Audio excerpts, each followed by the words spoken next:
it will be really funny, strange to stand in front of a classroom, and how do you show things when now you're so used to showing them on a flat surface?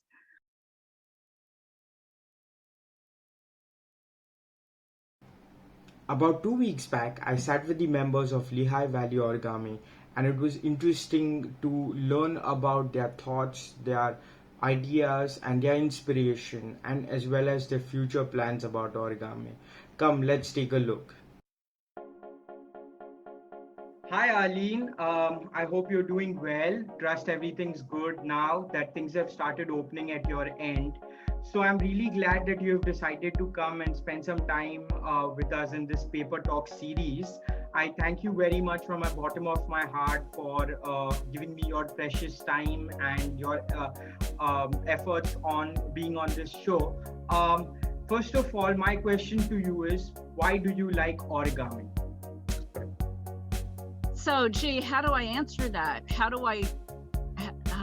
What do I like about origami? Is that what your question was? Yeah.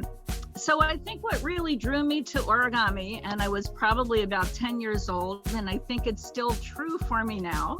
I like the fact that you can take a square piece of paper and create all kinds of things with it. It has so much possibility. I think fabric sewing is that way too. And I think that's what's been amazing to me. You can make boxes, you can make pretty things, you can make useful things, and that's what's drawn me to it. So we know that you've been doing origami for a long time. Can you tell us about how long you've been exactly doing origami? So I've been doing origami since I was about 10 years old.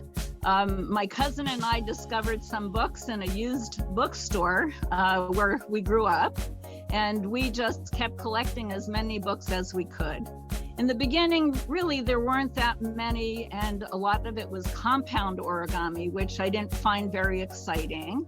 And then they were books with cutting, which I wasn't thrilled with. And I didn't see really books again until maybe when I was in college. And they were the Isao Honda books. Mm-hmm. And then when I moved to New Jersey from Philadelphia, I discovered what was then called the Friends of the Origami Center. I took a class and I found out about conventions, and that was really exciting. And I found out that they also had a lending library that was really appealing too. And then I went to my first convention in 1990. I think those conventions back then in New York were in March or April. Okay. And at that convention, I met who would later be my husband, Mark Kennedy. So years later, Mark and I moved to Allentown, Pennsylvania, which is the Lehigh Valley. Mm-hmm. And we moved here in 1992, and we started a group, which we call Lehigh Valley Origami Enthusiasts. Mm-hmm. And so people would come and meet at our house, and we'd fold. As you see behind me, Mark collected a lot of books. And later when we were together, I added books to it too, but Mark loved to buy books and paper. So that's around me. And this has become really a good reference library. As a matter of fact, I need to find a model for, I often get asked for information and diagrams, and I need to follow up on one right now that's in a Biddle book. Mm-hmm. So the group has really evolved into a gathering. There's a reference library here, and then twice a year Mark and I would have something called Fold and Feed, where people would sleep over, teach. The first one of the year is after the convention in New York. Of course, everything's on hold right now with that. And people would review what they've learned at the convention, eat food, just really a nice gathering place. And then there's another one in the fall, usually in October. And maybe I'll be able to do that again this year. I hope so. I hope so. So Mark is gone, but these meetings continue. So with the pandemic, I really had to figure out a way to continue. So it's been really wonderful having people from all over the world, people I only see at foreign conventions. Mm-hmm. Mark and I used to travel the world. So having the meetings on Zoom, I've had 50 to 90 people attend. Mm-hmm. With things starting to open up again here in the US, I've decided to try to do this as a hybrid meeting. Mm-hmm. So that's what I plan to do going forward. Hi Faye, it is great to talk to you. Well, not face to face, but through Zoom. Well, I guess I started doing origami when I was in elementary school, and I learned the flapping bird and cootie catcher from my cousin. And I think I've been doing those for the last 50 or 60 years. I did take a break between, I guess, junior high and college. I was still doing the flapping bird, but I stopped, and I collected some books here and there, but I wasn't doing that much until my son was 2 and he's 38 now. So I can tell exactly when I began again getting really involved. Somebody had brought in some decorations for Christmas time, and there was the Shen Sullivan Omega Star, and I thought that was the most beautiful thing I had ever seen, and he taught me how to make it, and I started making those. And I guess the last 36 years I've been really involved with the community. Well, the first 10 years I was a loan folder, and then I discovered there was a Philadelphia group, and I started going there, and they told me about the origami conference in New York City, and I've been going there for maybe since 1995. Not sure exactly when, but to the best of my recollection, it was about then. I have been the leader of the Philadelphia group in the Greater Philadelphia Paper Folders since 1999, when the former leader decided that the world was going to burn, or at least Philadelphia was going to burn when the year 2000 came to be, and no one else wanted to be the leader. So I've been the leader now for 21 years, and it's been fun. Well, it was needlepoint and cross stitch and sewing and stuff, and it just started taking over my life. I mean, partly because I think that I can cut paper, and then I have all kinds of wrapping paper that is suitable for origami, and instead of looking for fabric, I look for wrapping paper, and I have a stash. Not too much, but it's okay. It's in my basement. My husband is really understanding, and that's what I do. Well, I can definitely say that too much paper is never enough. Okay, I agree with you, but it gets to a point now that I'm saying, gee, I got to cut up this stuff and get rid of it. So I'm going to be going to the Centerfold convention at the end of July, and I plan on giving a lot of it away just because I enjoy cutting it, now supply it to other people. I think I started like every kid making fortune tellers and things like that, but it wasn't until my son was in 5th or 6th grade that he started doing yoko-san in his trousers and folding things, and I got interested in a box. At that time, I didn't know what it was at that time, but now I know it's the Masu box, and it involved cutting, which I know now that you don't have to do. And I just loved it, and I started making them for everything and teaching them to my son's class, and just loved it. And then I bought some Gay Merrill Gross books, and just loved it. And I was doing that for the longest time, and I was living in Iowa at the time. And when I moved here to Pennsylvania, it was so great to have 2 origami groups to go to, although Faye's is in the evening and I usually don't get to that one. What is a lot of people like to do specific origamis like flowers, birds, insects, modulars. What is the type of origami that you like to do? So I really do like geometrics. I fold a lot of boxes, modulars. And what I really like to do is simplify from the diagrams. When I teach, I really try to simplify what I'm doing so that it makes it easier to teach it.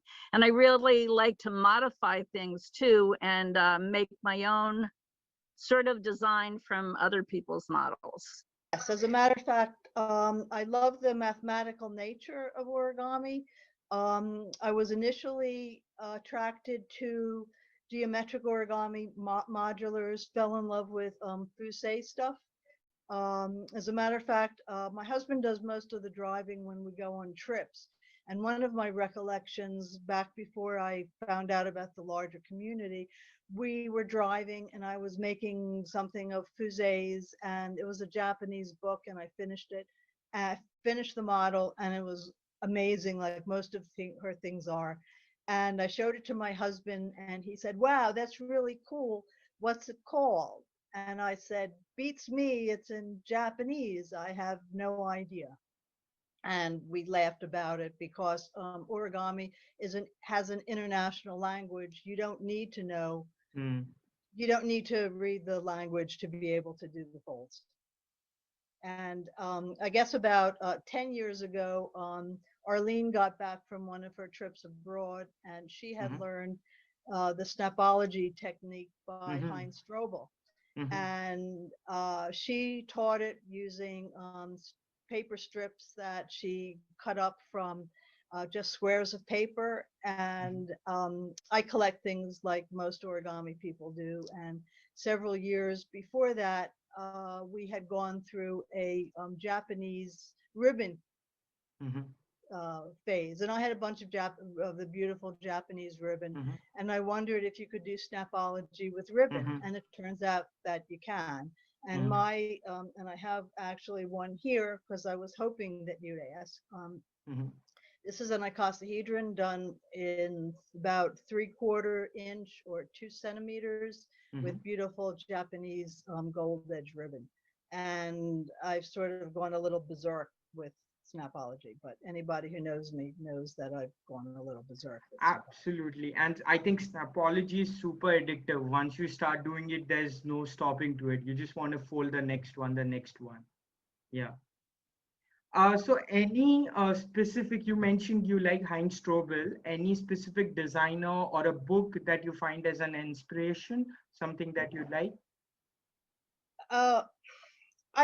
I collect a lot of books. I don't have the library that Arlene has, but if it's mathematical or geometric, I'll probably do it, or at least try, because that's sort of my passion. Not so much animals or flowers, but I do some of that. Interesting. That's something that, you know, very few people like to do the mathematical aspects. People tend to like the I would say the fun or something beautiful aspect, or just to do it as a pastime. But really deep diving and thinking, do you like to create origami as well? Do you create your own designs?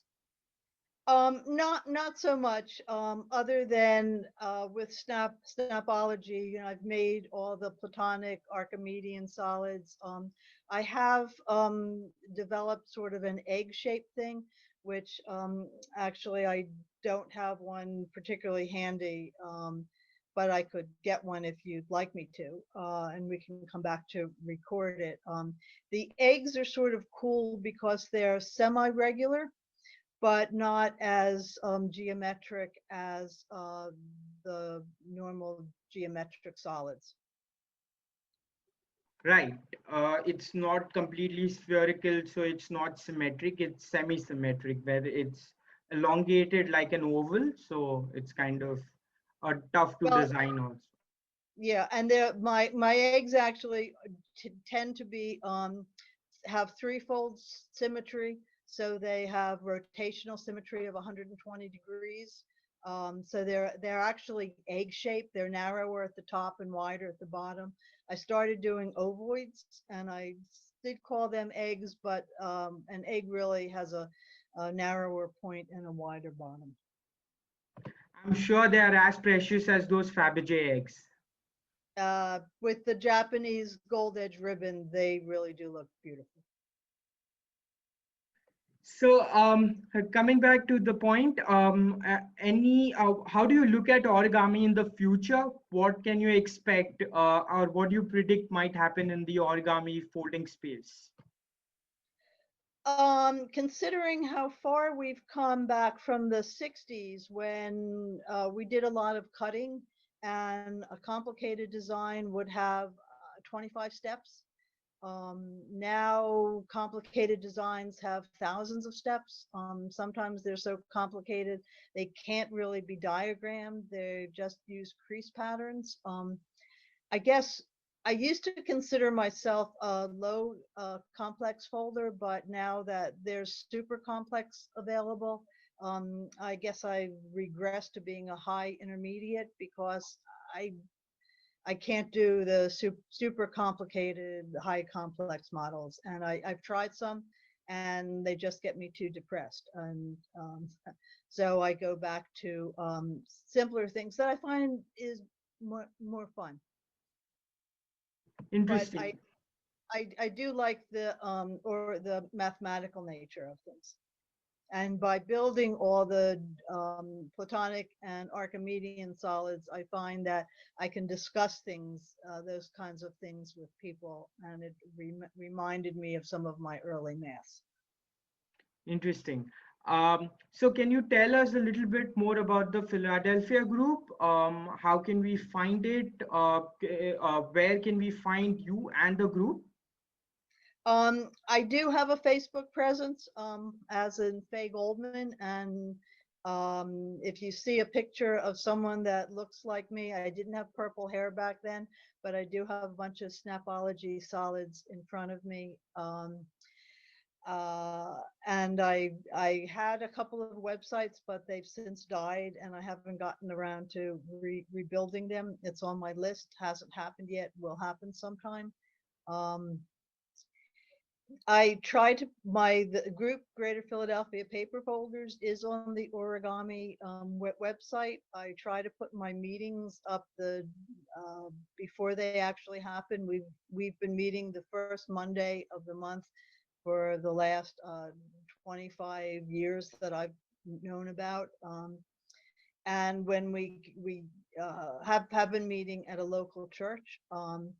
I don't know that I'll be able to go back to a combination of in-person and Zoom because I don't think that I'll have the as much hardware available to me at the church. So currently we're Zooming. Hopefully at the end of the summer we may get back to the church, but don't know for certain. It has been fun being able to have people. Last night, there was somebody from California, which is 3 hours away from us. I have had people from India and Europe. India is hard because you're so way ahead of us. Europe is also 6 hours ahead of us, so that's difficult. But it's fun to be able to see people that I've only met or I've seen at conventions, and I get to see them on my computer screen, and I go from one end of the table where we have dinner, my husband and I have dinner together, to the other end of the dining room table where I have my laptop set up. So that makes it easier. And one last question, any funny incident or any memorable memory that you have that you would like to share with us?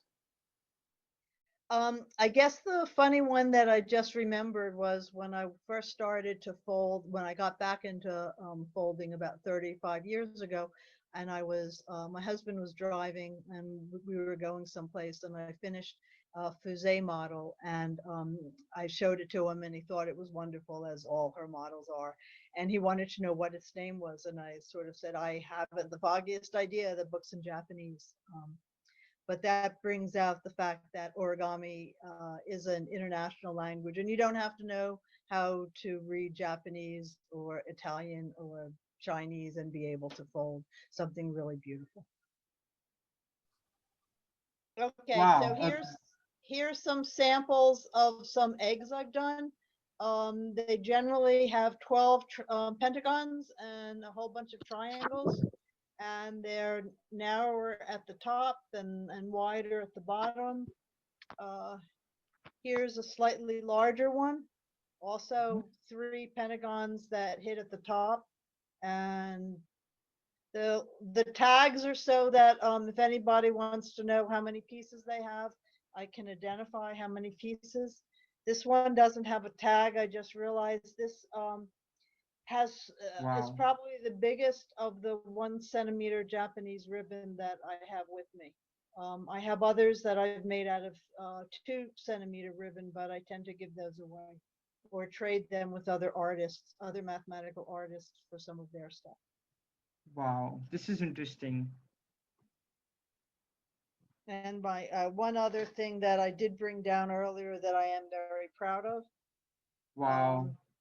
This is a torus. It's a 7-sided torus. And for a mathematician, oh, I can put my face through it. For mathematicians, know that if you have a map that's on a plane or a globe, you need 4 colors. That's known as the 4-color map theorem. On a torus, you need 7 colors. So if you're going to make a 7-sided torus, you have to use 7 colors. And indeed, each of these 7 regions, each region of the 7 regions touch the other 6. So this is the proof that you need 7. Wow. So I still love to do boxes of all kinds. I like to do modulars. But actually, what's become my passion more than anything is cutting paper and making tissue foil. So I supply the tissue foil. I donate it to the source, which is the Origami USA store, and it's just a nice thing to do for me. I really like just doing it, and so that's what I love to do more than even folding paper, is cutting paper and making tissue foil. So my next question to you is, can you share any memorable incident or something that you fondly remember about the whole origami thing, the entire origami experience? Oh boy, I have to think about that for a second. Any funny or memorable incident? Like a story maybe, yeah. So at the conventions in New York, I think that they haven't done that so much anymore, but on, I think it was Saturday night, there would be funny contests. Maybe it would be folding tin foil, or folding without your hands, just with using your feet. Things like that were funny. And then more recently, they've had oversized folding, which is fun, where people get together in groups and try to fold something really large. So that's been fun. The future of origami, I really wonder, after this COVID, after so many online meetings, after teaching with document cameras and telephones, it will be really funny, strange to stand in front of a classroom, and how do you show things when now you're so used to showing them on a flat surface. So I wonder what that'll be like. This hybrid meeting, so I had a little bit of a hybrid meeting last month, and going forward, I think it'll be an experiment, and we'll see how it works. That's a good question. I think that there's going to have to be hybrid conventions but it'll be hard, because if you to offer enough virtual classes to justify people coming to it and still have the in-person ones, it will be difficult. And so I don't know if they'll only dedicate it to one day and charge them less, or how, but in-person is so important because of the after-hours folding that goes on and the friendships that are made. So I don't want in-person conventions to go away. I just want them to be enhanced with video, with virtual stuff. And I did want to say that Arlene is the best when you figuring out diagrams, because I was not able to make the Kawahata elephant until she taught me, because she just has a nice folding sequence. She'll look at the diagrams and figure out that we should fold this now rather than later, because this is smoother to do it. And you know, I love when she figures out a diagram, and for me, and I love it. So that's about it.